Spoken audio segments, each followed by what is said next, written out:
My mother died from the food my father's side chick cooked. The last meal my mother ever ate was cooked by my father's side chick. And the worst part?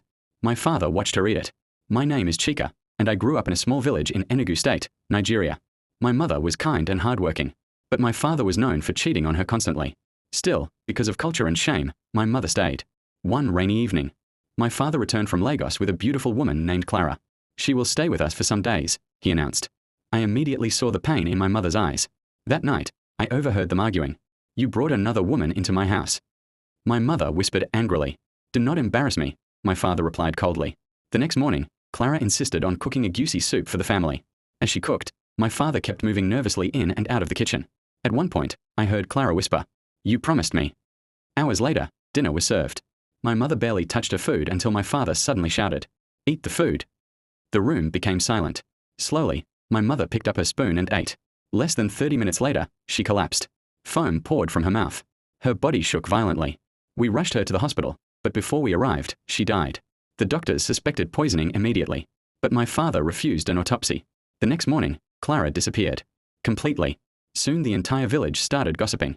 Then an old woman secretly told me she saw my father and Clara visiting a native doctor weeks earlier. That night, I searched my mother's room and found her diary. One sentence was written repeatedly. If anything happens to me, Emeka knows why. I confronted my father, but instead of denying it calmly, he panicked.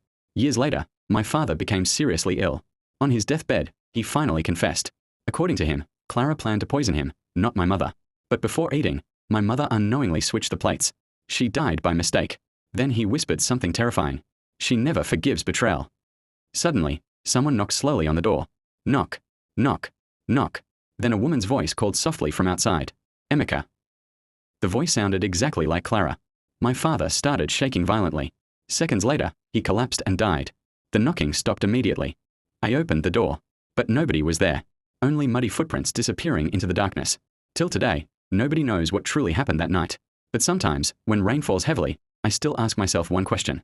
If my mother never switched those plates, would my father have died instead? Tell me in the comments.